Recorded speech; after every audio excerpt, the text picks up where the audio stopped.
குருவே சரண். அனைவருக்கும் ஆத்ம வணக்கம். இது நம்ம சீமான் ஐயா ஒரு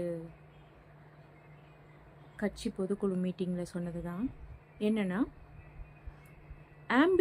உங்களுடைய ஆம்பிஷன் என்ன அப்படின்னு ஒருத்தர்கிட்ட கேட்டால் நம்ம என்ன சொல்லுவோம்? நான் டீச்சர் ஆகணும், நான் அரசியல் துறையில் வரணும், இல்லை நான் ஒரு பைலட் ஆகணும், நான் இன்ஜினியர் ஆகணும், டாக்டர் ஆகணும் அப்படின்னு நம்ம சொல்லுவோம். நாமெல்லாம் நினச்சிட்ருக்குறோம் இதுதான் ஆம்பிஷன், நம்ம வாழ்க்கைக்கான லட்சியங்கிறது இதுதான்.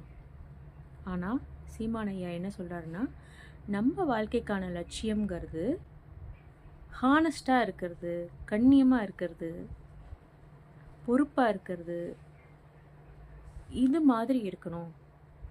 நம்ம டாக்டராகவும் இன்ஜினியராகவும் இந்த மாதிரிலாம் ஆகிறது என்னென்னா, நம்மளுடைய தொழில் தேர்வு.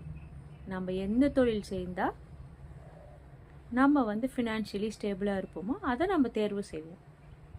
அது நம்ம தொழில் தேர்வு. ஆனால் ஆம்பிஷன், லட்சியங்கிறது அது டோட்டலி டிஃப்ரெண்ட். இதை தான் நம்ம குருதேவா நம்மளுடைய குழுவில் போட்டிருந்தாங்க. சீமான் ஐயாவோட அந்த பதிவு போட்டிருந்தாங்க. இதே மாதிரி நம்ம குருவின் நோக்கம் என்னவோ அதை சார்ந்து தான் நம்ம வாழணும். நம்ம குரு என்ன, தன்னுடைய குடும்பத்தை பார்த்துக்கிறதும்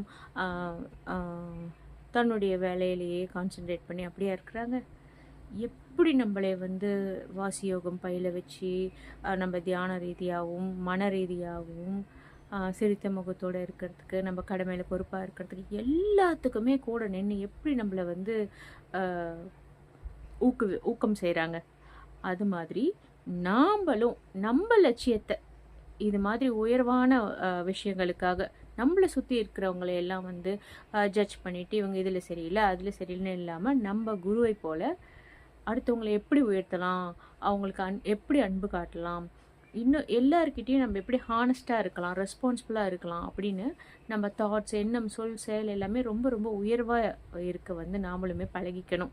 நம்ம குருதேவா வாசியோகம் கீழே இருந்துட்டு நாம் மற்ற இதர மனிதர்கள் மாதிரி நம்ம வாழ்கிறதுக்காக நம்ம குருதேவா நம்மளை ஒன்றும் ட்ரெயின் பண்ணலை. நாம் ஒரு மாபெரும் குறிக்கோளை நோக்கி பயணிச்சிட்ருக்கோம். குருவின் குறிக்கோள் என்ன தெரியுமா?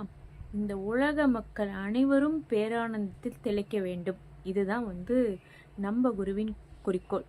அப்போ நாம்ளும் அதே குறிக்கோளோடு இருக்கணும். அப்போ நம்ம அதே குறிக்கோளோடு இருக்கிறோம் அப்படின்னா நம்மளுக்குள்ளே எவ்வளோ மாற்றங்கள் நம்ம கொண்டு வரணும், சுற்றி இருக்கவங்கள எல்லாரையுமே எப்படி நம்ம அன்பால் உயர்த்தணும் அப்படிங்கிறத நம்ம திரும்ப திரும்ப